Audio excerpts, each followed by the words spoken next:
Halo guys, selamat datang di YouTube channel Ergian TV Official. Di sini kita akan membahas tentang nasab Ba'alawi.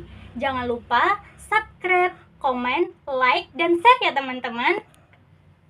Nah, cuman kan yang kita harus kembali lagi kepada pokok persoalan bahwa selama ini, mohon maaf saya bicara paling 2 menit ya, paling 2 menit. Selama ini bahwa Indonesia di dekade terakhir ini terjadi banyak kemerosotan akhlak dan moral, terutama di setiap momen-momen pemilu legislatif dan pemilu presiden. Banyak caci maki, umpatan, hinaan langsung menuju person, bahkan tidak segan-segan dari Bani Ba'alawi ini mencaci maki Presiden Jokowi yang secara sah dan de facto dan de jure dia dipilih oleh masyarakat Indonesia. Nah, perilaku Habib Ba'alawi, dalam hal ini saya sebutkan saja namanya Habib Rizik Syihab, yang sudah menjokodok-jokodokan, menyatakan bahwa istana Dajjal, kemudian memfitnah kerjanya, karena memang waktu 2017 juga masyhur itu di dalam akun-akun TikTok, dia ngajak untuk menyebarkan fitnah-fitnah yang penting umat bisa percaya. Kemudian belum lagi Habib Bahar bin Smith dengan caci makinya, menganjing-anjingkan, membabi-babikan kiai-kiai pribumi yang dekat dengan pemerintah. Disensor mawon nggih. Jangan disebutkan ANJ-nya, disensor mawon, barangkali itunya rusak. Mohon maaf nggih. Ya. Nah, artinya kejadian ini kan ternyata berakibat fatal. Fatalnya gimana? Terjadi sifat-sifat ejek mengejek, fitnah memfitnah, caci maki ini, ternyata umat Islam di Indonesia sudah terkontaminasi luar biasa parah. Maka tidak heran sekarang di media sosial banyak caci maki yang dilakukan oleh putra-putri pribumi Nusantara ini. Itu rujukannya adalah Habib Bani Ba'alawi yang ngaku-ngaku cucu Nabi. Nah, di sini persoalannya. Kenapa kita senantiasa bahas nasab? Karena memang Habib Bani Ba'alawi ini ngaku-ngaku cucu Nabi, sehingga umat Islam itu sudah sangat terpengaruh. Nggak mungkin dong kalau cucu Nabi itu bohong, nggak mungkin dong cucu Nabi itu begini begitu gitu. Nah, inilah yang sekarang kita bahas. Ternyata berkat kajian ilmiahnya Kiai Imad, membongkar kepalsuan nasab Bani Ba'alawi ini sudah membuka mata kita semua, terutama generasi muda yang sekarang, menyadarkan mereka semua sehingga ternyata Habib itu bukan cucu Nabi, kan gitu. Maka alhamdulillah kan sekarang kan sudah mulai berangsur-angsur, bahkan sudah mayoritas muhibbin itu yang tadinya jadi muhibbin itu sudah tersadarkan semua dari perbudakan spiritual Bani Ba'alawi. Nah, maka sebetulnya tadi pada saat kita diskusi dengan Habib Anis ya, saya kan cuma menanyakan, karena katanya ada datanya, manuskrip itu ada katanya di Robito, silahkan datang aja ke Robito. Kemudian termasuk semua lah dari nakobah juga. Kemudian kan saya muncul pertanyaan, polemik nasab ini udah terjadi 3 tahun, sehingga menyebabkan kita terkesan umat Islam terpecah, walaupun sebetulnya tidak terpecah. Nah, maka saya muncul pertanyaan tadi dengan Habib Anis, berarti biang kerok di Nusantara ini adalah Robito. Kenapa? Karena Robito sampai hari ini tidak mampu menyajikan data dan fakta serta bukti terkait keabsahan nasab Bani Ba'alawi kepada Kanjeng Nabi. Kan begitu. Nah, diskusi tadi itu mentok di situ, Syekh. Mentok di situ pada saat kebetulan saya ada tamu, dan memang Habib Anis juga tidak mampu memberikan bukti manuskrip itu, malah dia senantiasa ngajak ngundangnya ke Robito kan gitu. Nah, tadi sudah disampaikan sama Gus Yu'la, pengakuan mereka bahwa mereka mengalir darahnya mengalir darah Kanjeng Nabi itu di dalam darah mereka, itu kan di publik. Maka seidealnya ya kan manuskrip itu isbat dari nakobah itu juga dibuka di publik, bukan justru mengundang pihak-pihak lain atau pihak-pihak yang terkesan ini kemudian untuk diundang ke Robito. Kan gitu. Nah, masih mentok di situ tadi diskusinya Syekh Gus Auzi. Jadi mohon maaf tadi itu saya tinggal, kebetulan ada tamu dari Jawa Timur dan saya baru masuk lagi. Monggo silakan apa namanya Syekh Gus Auzi, karena maksud saya begini Gus. Kita jangan pernah terkecoh, karena rata-rata Bani Balawi ini kan masuk ke room kita ini cuma mengecoh dengan pertanyaan ini, pertanyaan itu. Oh, kenal nggak saudara saya yang di Kalimantan, kenal nggak dengan saudara saya di sini di Jember misalnya, atau di Lampung misalnya. Senantiasa mereka mengecoh kita, dia ngajak ngobrol seperti itu untuk biar kita tidak fokus membahas persoalan pemalsuan nasab mereka. Saya nggak mau itu. Jadi hari ini, saat ini saya mau kembalikan lagi kepada tema kita, mumpung ada Syekh Mahzen, bahwa benar nasab Bani Ba'alawi itu memang tidak pernah tersambung kepada Kanjeng Nabi Muhammad SAW. Terima kasih, terima kasih Gus. Assalamualaikum warahmatullahi wabarakatuh. Saya nyimak. Waalaikumsalam warahmatullahi taala wabarakatuh. Waalaikumsalam warahmatullahi wabarakatuh.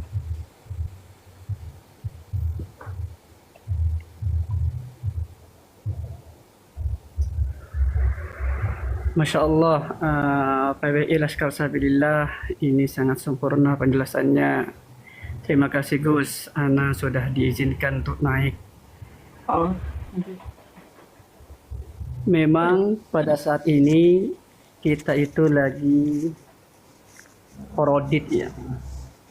Apalagi banyak dari kaum Ba'alawi yang sangat menyimpang sehingga merusak akhlak dan moral generasi kita.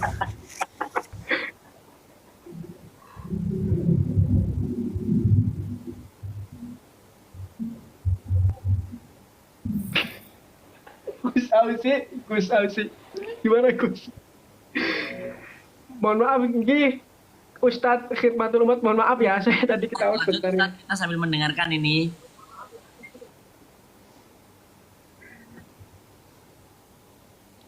Sebenarnya gini Gus, kalau saya pribadi ya menanggapi Ba'alawi itu sama seperti Kiai Nusantara, ada juga yang baik, ada juga yang tidak baik. Untuk masalah nasab, ini banyak dari muhibbin, khususnya yang alim-alim juga, yang mengatakan kalau kita tidak percaya kepada Ba'alawi bahwasanya Ba'alawi duriyah Nabi, maka kita termasuk salah satu orang yang murtad. Karena apa? Karena kita mengingkari syura istifadahnya Ba'alawi. Loh, ini yang sangat menyimpang. Murtad dari mana? Itu bukan salah satu rukun iman. Uang dari abad ke-4 dan juga abad ke-9 itu tidak tercatat. Loh, murtadnya itu dari mana gitu loh. Dan saya sendiri, ini cerita pribadi saya. Di tahun 2018, saya itu pernah diajak oleh salah satu oknum untuk daftar ke Robito menjadi Habib. Karena waktu itu saya salah satu muhibbin loh. Saya salah satu muhibbin. Karena saya saking takutnya kualat, saya tak berani. Dan salah satu teman saya itu mendaftar. Waktu 2018 itu saya diajak kurang lebih 5 juta. Nah, saya tidak berani. Kenapa? Satu, keluarga saya salah satu banyak yang muhibbin, sudah takut walat juga, ya takut walat dan yang lain-lain. Dan teman saya yang mendaftar melewati jalur belakang, sekarang itu ada jemaahnya banyak. Nah, andai kata saya kemarin itu ikut daftar ke Robito, mungkin saya juga punya jemaah seperti itu, Gus. Ini terjadi pada diri saya di tahun 2018, saya ditarik nominal 5 juta. Bisa dipertanggungjawabkan ya perkataan yang jenengan ini? Oh, bisa. Dengan sumpah saya bisa, iya. Bisa sambil Tapi untuk menunjukkan, bisa sambil enggak? Jadi biar tidak framing gitu loh. Kan dari para muhibbin yang tolol itu ngiranya jenengan itu framing gitu loh. Masih mengira jenengan dengan on cam kayak gini berbicara seperti saya gini kan. Pernah dimintain uang 5 juta untuk berdaftar menjadi kabib, itu kan jenengan bisa membuktikan dan bisa mempertanggungjawabkan minimal jenengan on cam, jadi enak gitu loh. Saya tidak membela kabib, tidak. Jadi jenengan itu biar bisa tidak framing. Nah, kayak PW Laskar ini kan juga on cam. Jenengan on cam, jadi jenengan tidak seolah-olah itu framing gitu loh. Berarti Maaf, ini baru ini on cam itu gimana, Gus? Iya. kan nggak salah juga kalau seandainya para mukipin bilang kalau jenengan itu framing. Karena jenengan tidak memunculkan wajahnya jenengan. Oh, maksudnya wajah. Ya. Seperti ini. Jadi jenengan bernarasi tadi mana itu ya? harus sambil on cam, jadi enak biar tidak dikatain framing. Apa yang jenengan Maaf, omong? maaf, Bisa jenengan maaf. mempertanggungjawabkan. Nah, seperti ini ya, Gus. Gus Haji, caranya ongken gimana katanya? Cara ongken Gus. Nah, itu ditekan itu. Ini sudah bisa on cam nggak? Itu ditekan itu. Seperti ini ya? Oh, sudah bisa ini, sudah bisa on cam ini. Banget bisa on camnya ini. Tinggal tekan Maaf. itu. Layarnya kamu layarmu pegang. Layarmu ini ya, umat. Ya. Ustadz Umat, terus habis itu tekan. Layarmu tekan, nanti ada gambar kamera itu. Mic, terus balik kamera sama kamera. Ini di sini keluar loh, Gus. Tapi gimana cara nyimpannya nih? Simpan ya. Ya tinggal jauhin aja. Nah, Nah, Masya Allah. sudah keluar. Ya. ini enak. Jadi saya itu, Gus, bisa dibilang mirip lah. Ada orang yang mengatakan, oh wajah saya mirip-mirip Habib gitu. Wallahu a'lam, saya nggak merasa ya. Saya nggak merasa juga. Seperti itu. Sekarang itu banyak loh, Gus. Apa namanya? Maaf ini bukan ya. Seorang dari oknum ya, dari oknum umpamanya beliau tidak pernah mondok, beliau tidak pernah ngaji. Hanya bermodalkan Habib hijrah, dia bisa jadi orang yang terkenal. Itu banyak loh. Coba antum lihat ceramah-ceramah dari Ba'alawi. Nah, itu banyak. Saya pernah melihat loh. Entah itu Habib siapa, orangnya ganteng putih yang bilang celengan Semar. Oh, iya, iya. Tapi saya lupa namanya itu ya. Iya. Itu dalam salah satu salah satu dakwahnya beliau mengatakan bahwasannya memberi hadiah kepada kita Ba'alawi Habib itu pahalanya jauh lebih besar daripada bersedekah atau zakat. Itu dari mana itu dalilnya? Heran juga saya. Terus ada juga loh dari ini salah satu maaf saya nggak bisa sebutkan namanya karena saya Jangan sebut nama. tapi ini udah viral ya, udah viral. Jangan sebut merek, jangan sebut merek. Jangan. Ya. Ada juga yang mengatakan di sana itu ada kuburan, kuburan tokoh Ba'alawi mengatakan dari kuburan satu ke kuburan satunya itu adalah taman di antara taman surga. Itu dari mana? Kok menyamakan seperti raudahnya Nabi? Ma baina baiti wa mimbari raudatun min riyadil jannah. Itu dari mana? Ba'alawi itu ambil dalil itu. Dari mana? Kok sama? Makamnya Habib disamakan dengan makamnya Nabi. Dari mana loh? Itu saya tuh banyak sebenarnya gini. Kita itu cuman takut aja ya. Takut untuk menyampaikan sesuatu yang benar. Sebenarnya banyak penyimpangan dari Ba'alawi itu. Nah, itu oknum ya, bukan maaf saya tidak menyebut Ba'alawinya, maaf. Karena guru saya termasuk dari Ba'alawi. Oknum dari Robita Alawiyah banyak. Mungkin dia itu maaf ya, bukan duriyah Nabi, mendaftar dari jalur belakang seperti yang saya ceritakan tadi. Terus memodalkan nasab yang dia beli, berdakwah yang tidak disebadankan dengan ilmunya. Seperti itu banyak. Berarti jenengan pernah ditawarin untuk menjadi Habib ya? Pernah. Oh. Kalau ini Terus mungkin tolol bilang ini framing, ini loh menunjukkan wajahnya. Beda kayak kamu naik keluar tapi nggak mau on cam. Ya, Kalau tolol ya. Para kabib-kabib yang bodoh-bodoh itu oknum Habib yang tolol-tolol itu ya. Ini lihat. Ya. Mantap, Gus. Dengarkan, kau bilang mendadak berkat polemik nasab sekarang langsung menjadi Gus. Gus itu nggak masalah. Yang masalah itu mengaku sebagai cucu Nabi itu yang bermasalah. Kalau gini Gus, kalau orang kita Gus. gini ya, kalau kita bicara duriyah Nabi, kita nisbatkan aja kepada hadis Rasulullah SAW. Ada ribuan bahkan ratus ribuan hadis Yang mana di antara hadis-hadis itu ada yang maudhu, ada ya pasti banyak ya dhaif, maudhu itu udah tertolak, itu banyak hadis maudhu. Bahkan Rasulullah itu sudah mengatakan kalau seseorang itu mengatakan sesuatu yang menyandarkan namaku, maka duduklah mereka di neraka. Itu sudah sahih, hadisnya tuh banyak. Itu hadis itu di apa namanya ya? Sama Bukhari Muslim, Imam Bukhari Muslim itu sudah diseleksi dari ratusan ribu hadis, itu hanya berapa ribu hadis yang sahih. Selainnya itu banyak yang dhaif, maudhu dan yang lain-lain. Itu hadis yang hanya mengatakan atas nama Rasulullah, apalagi mengatakan saya ini keturunan Nabi. Ini bukan hadis lagi ini. Jadi bukan hanya apa namanya ya. Kalau kita mengatakan kalau kita ini dari keturunan Nabi, harus membuktikan dengan bukti yang nyata. Sekarang ini bukti yang nyata apa? Tes DNA. Oh, tes DNA itu haram. Gini itu loh. Haramnya dari mana? Itu sudah iya benar, haramnya itu dari mana? Maaf, ada salah satu habaib yang mengatakan bahwasanya tes DNA itu dulunya mengatakan bahwasanya tes DNA itu untuk mengetahui Habib yang palsu atau Habib yang benar. Tapi sekarang kok tiba-tiba haram? Haramnya itu dari mana? Memang tes DNA itu tidak sah untuk. Tapi gini saya potong, Ustadz, saya potong. Ya.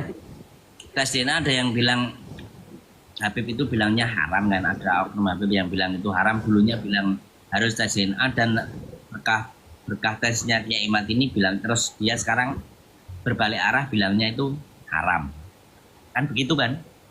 Nah mungkin banyak Habib itu yang mau tes DNA, cuma nggak ada uangnya. Mungkin gitu, tapi ada yang mau kok dites DNA. Terus gimana tanggapannya jenengan? Maksudnya ada yang mau tes DNA tapi nggak punya uang gitu. Kan bayar tes DNA. Loh, kalau dia bentar Gus, kalau dia itu menisbatkan Rasulullah. Saya selaku umat Islam ya harus minta bukti. Ya kalau dia mengatakan dia dia ingin mengatakan bahwa dirinya duriyah Nabi, harus menyertakan bukti. Ya usaha dia Gus, bukan usaha saya. Saya kan hanya minta buktinya. Kan buktinya pokoknya punya SK dari RA itu. Loh, bentar. Mohon maaf dipotong. Ada penasaran kami. Kami dengar Bang Khidmatul Ummah katanya oknum. Itu maksudnya oknum apa? Di cerita panjenengan itu katanya oknum dari habaib. Jadi gini, Gus, yang maksudnya ke oknum itu berarti apa ya? Mungkin saya nggak tahu, tapi saya yakin, hakul yakin di habaib itu ada yang benar-benar duriyah Nabi. Saya ada keyakinan ada benar-benar duriyah Nabi. Coba dari Ba'alawi, maksud panjenengan dari Ba'alawi? Bukan, saya mantan muhibbin. Enggak, maksud panjenengan itu habaib. Ada yang benar-benar duriyah Ba'alawi, duriyah Nabi. Iya, duriyah Nabi. Habaib itu maksud panjenengan itu habaib maksudnya dari Ba'alawi. Oknum. Iya, dari Ba'alawi. Gimana Gus? Gimana sih? Maksudnya dari Ba'alawi, gitu. Iya, oknum dari Ba'alawi. Duriyah. Bukan oknum. Iya, oknum itu oknumnya masalah apa? Soalnya kan karena sama seperti panjenengan kan tadi ngomong, ada yang salah satu yang katanya dari makam siapa Al-Idarus itu sebenarnya, dan ke makam Abdullah Haddad atau Umar Al-Mihdar, di tengah ada taman apa? Taman surga. Jalan dari Habib itu ke taman surga di tengah. Taman surga kan? Ya. Nah, itu Habib Syekh. Di video itu yang katanya Habib Syekh. Habib Syekh itu yang salawat, yang terkenal salawat ya, benar. bulan. Nah, itu videonya. Nah, kalau masalah hadis-hadis, Darajat hadis kan ada mungkar, ada maudhu, ada batil, ada dhaif. Dhaif itu tetap itu Ada mutawatir. benar. Ada mutawatir. Tapi masalahnya mereka itu banyak yang menyebarkan hadis yang kalau di bahasa Indonesia namanya falsu.